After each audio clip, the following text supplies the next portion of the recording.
Hi, my name is Mackenzie, and fun fact about me, I have not brushed my teeth today. I have another video coming up, but I wasn't able to finish it on time, so I'm doing this kind of impromptu video where I'm going to react to some TikToks. Most of these videos just come up on my For You page, either because another ex-Mormon stitched it, or naturally I do sometimes get pro LDS content, just because it's kind of similar to what I make, just on the other side of the coin. So let's get right into it, shall we? Okay, this is a great one to start off with. Reasons why I don't fit into this generation. I'm not ashamed of the gospel of Christ. I'd rather wake up early for the gym than party. I'm saving myself for marriage. I don't do drugs or alcohol. Guess where he lives? Utah, where that's the majority of people here. You're not the minority. And to be fair, he says, why I don't fit into this generation, not necessarily like kids in his area, but like, why do Mormons want to be persecuted so bad? You're fine. Like, no one's attacking you for wanting to save yourself for marriage. They're attacking you because you're thirst trapping for Jesus. Watch this TikTok. People always say the church was a traumatic experience. Like, bruh, what's traumatic about singing I'm a child of God? Or learning how to love one another?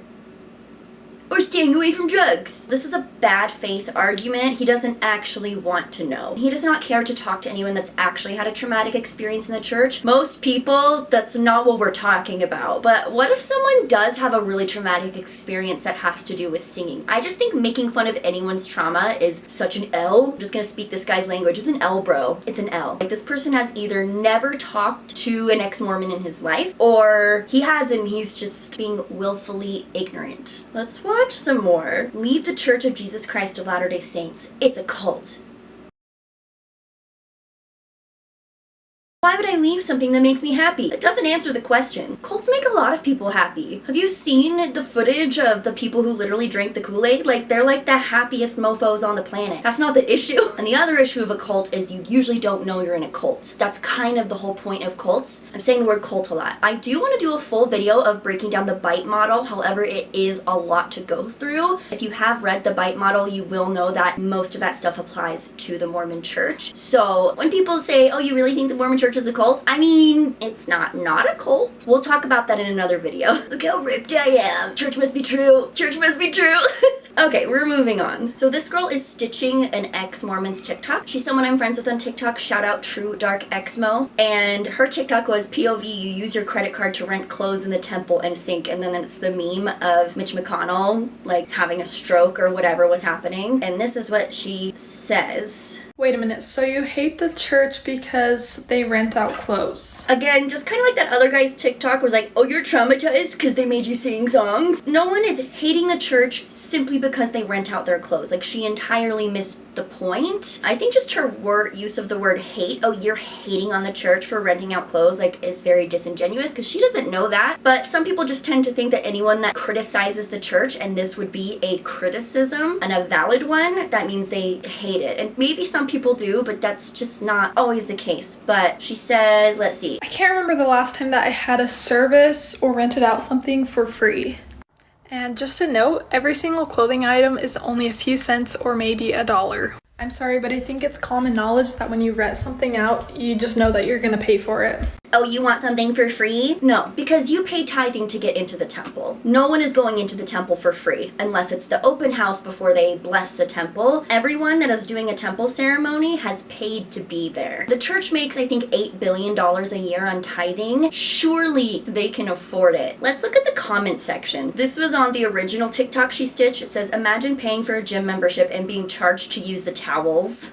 And that's what that feels like. You go into the temple after paying so much money to the church and they still want more money from you. It just feels icky and weird. Someone said, how else are they gonna pay the temple workers? Oh wait, so temple workers are volunteers and they are not paid. Using her logic, like, you wouldn't expect someone to work for you for free, right? And yet the church does. The church expects people to clean their churches, clean their temples for free. Yet we're expected to pay for their services and they're not expected to pay for our services. So it's a little bit of a contradiction. conviction, isn't it? And there's a comment on Shanna's video that says it's actually cost $12 to rent temple clothes. I don't remember what the price of renting temple clothes was. She says hers are only a few cents per item. She also said by them charging, it encourages people to go buy their own. It costs a lot to make, launder, and replace ceremonial clothing. Someone actually did a TikTok on this, and they crunched the numbers, and they actually found out that the church makes a profit from renting out their temple clothes. If there's a profit to be made, the church will be sure to make it. Okay, what else do we have? So this is an ex-Mormon TikToker.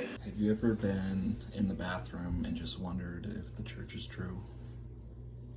Well, if you go to my parents' house. He's going to the bathroom at his parents' house, who are obviously very Mormon, and on the bathroom door it says, "Not sure about the first vision? Ask God. He was there." The funniest thing about this is that they like printed it out on their printer. It's not like a poster. It seems like maybe they put it there just because they knew he was coming over, and if that's the fact, that's really funny. I have a lot to say about this message, but I will just sum it up and say God isn't real. So that's funny. I have talked about this guy before. In this TikTok, he basically says, if you got haters, you must be doing something right. Deleting hateful comments is really satisfying, but is it really a good thing to do? For over a year, I haven't really been deleting any comments. Felt like it's good to have different points of view. I'm a critical thinker. I don't mind looking at things through a different perspective. But the other day I saw this comment, and it was pretty ignorant, didn't add anything of value, so I deleted it. And it felt really good. So he talks about deleting and blocking people, which I agree, you should be able to delete anyone and block anyone you want to off your channel. However, he really took this and ran with it. I have not been able to find any ex-Mormon comments on any of his recent content. I guess I didn't go through every video, but he is deleting a lot of comments. I even tried to find previous comments that I knew I had seen before that I wanted to screenshot, and they were not there. It seems like just anyone who disagrees with him, he's blocking, and that's fine. Like, you do you. I've definitely blocked people and deleted people, but if someone's just trying to have a genuine conversation with me, I don't. If someone's obviously trolling and being disrespectful, then yes. And not all of the comments that I see ex-Mormons make are disrespectful by any means. They might not have an answer to their question, or they feel some type of way about ex-Mormons, but yeah, he's deleting a lot of stuff. Also, I think I said this before, but just the fact that people are criticizing you does not mean you are right. I get a lot of pushback, but that's not why I think I'm correct. There's lots of bad people that get hate, and doesn't mean that they're doing something right. It's just a weird blanket statement to make, and I don't like it. This was reposted by an ex-Mormon TikToker that I know, so he has a hot take. Let's watch it. For those who have this extreme view in the church that we are to honor and sustain the law in all cases, they must be totally unfamiliar with the history of our church from the time of its inception until 1895, where the number one defining feature of our church was that we didn't obey the laws of the land because we believed that we were following a higher law. Now, all churches are obligated to this. Any Christian denomination, the Christian movement itself places God above the rulers of the world, and it allows for the ruling of the world to happen within as long as they conform to justice and righteousness. And we oppose laws and governments that abuse people and act unjustly. That should be a given for a Latter-day Saint.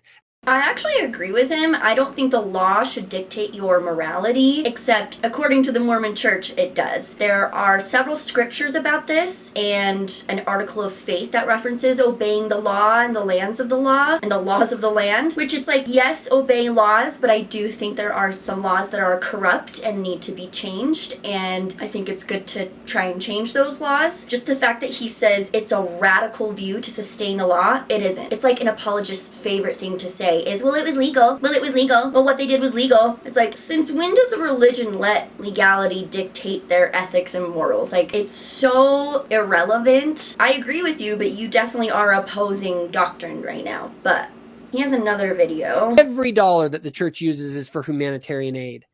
The building of temples is a form of humanitarian aid if you really believe that temples and temple covenants do good for humanity. In fact, I would argue that the greatest poverty program in the world is the LDS temple program.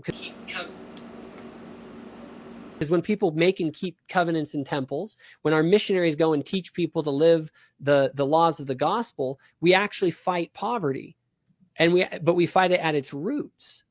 So Any funds given to the church to further the work of Zion is a charitable humanitarian contribution. Does he think poverty starts with unrighteousness? He does, right? I'm not crazy. That is what he just said. He said that people are not being righteous and making covenants with God, and that's why they're poor. Poor people are being punished by God. Jacob, what is this take? This is insane. Now, a government may disagree with that, but of course they're going to. They have their own agenda. And so... Sorry, what? So he says a government may disagree with that because they have their own agenda. He might be referencing how churches should not be taxed because every dollar goes to humanitarian aid because temple work and religious rituals are humanitarian aid. Just by definition, that's not true at all. It doesn't feed people. It doesn't clothe people. It does not give them shelter because you have to pay to go to the temple. So if you're poor, that's not really going to be an option. You can't sleep at the temple. They have a cafeteria that you have to pay for. Like, everything about the temple is about individual spirituality. I'm opposed to all of this. If you're going to, I think that it's unjust for a government to tell its citizens that they're going to be punished because they give money that will end up benefiting people in other countries. I think it's unjust for you to tell people that they are being punished because they're not religious. That's why you're poor. This was awful. This one's funny. This morning while I was grabbing vitals on one of my patients, he looked at me and he was like, "Hey, can I ask you a really weird question?" I'm like, how weird are we talking? And he goes, "Is coffee really that bad for you?" And I'm like, no, well, okay, anything in excess can be bad for you, but coffee just by itself? No, why? And he tells me that his doctor told him that coffee is super bad and he should never drink it, etc., etc., etc., and he wanted to know what he could do about it, right? I looked at him and was like, dude, half of your surgical team are members of the LDS church, okay? Take anything they say about coffee with a grain of salt. And he absolutely lost his shit. I think it's gonna be a good day. I love it. Like, it's just not medically accurate to tell your patients that drinking coffee is bad for you. Caffeine is not the greatest thing for everybody, and you definitely need to do that in moderation. Soda's under that umbrella. LDS people seem to forget that or just reframe it in their mind. Coffee is scientifically better for you than soda. I go over this in my Word of Wisdom video. It just is. The church is so scared of coffee and tea. You would think they have microchips in them. I saved this one for last because he seems sort of new on the scene. It seems like he has a podcast / YouTube channel, and then he cuts down his videos and turns them into TikToks. He came up on my page because people were stitching him, and people were stitching him a lot. This is the very first one I watched. It's his most popular TikTok because it pissed so many people off. Let's see what made people so angry. For those who have left the church, I get it. I see where you're coming from. Your doubts are valid, and I understand the hesitancies and skepticisms that you may have against the church. But does it make sense for me to ask that you understand where I'm coming from as well? Because yes, I have doubts about the church, but the doubts that would arise from abandoning my faith seem to be far more and far deeper. He asks people who have left the church to understand where he's coming from. That's where we came from. That's literally where we just were. We left the church. We were there. We were in the church. And then we left. Like, it's the same dumb argument that anyone who leaves the church didn't really have a testimony, they didn't really have faith, and this is just emphatically not true. So saying that we don't understand where he's coming from is silly. So I stayed, not because I'm oblivious to questions, but because the answers I find here are more fulfilling, more comforting, and more spiritually invigorating than anything that I've found anywhere else. I know the church isn't perfect. I know its history is complex and at times deeply troubling. I know its leaders are flawed and messed up just like the rest of us. Is there anything that people like about the church anymore? I know that the church is troubling. I know its leaders have committed crimes against humanity and children. This sounds like someone trying to explain their really shitty spouse or significant other to you. Like, they're telling you all these bad things, but they're like, at their core, they're so nice. Like, you don't see them the way I do. You don't see the good sides. I see the good sides of him. You only hear it when I vent to you about it every other day, about the terrible things he does and says to me. That's what this is sounding like. It's sounding like Delulu. He sounds like someone who's like almost there. He's like at the precipice. He's stood over the edge of the cliff. He's looked down. He's pissed his pants and he's like, nope, too scary. And then he's ran back to mommy and daddy. It feels like he knows the dirty nitty gritty of what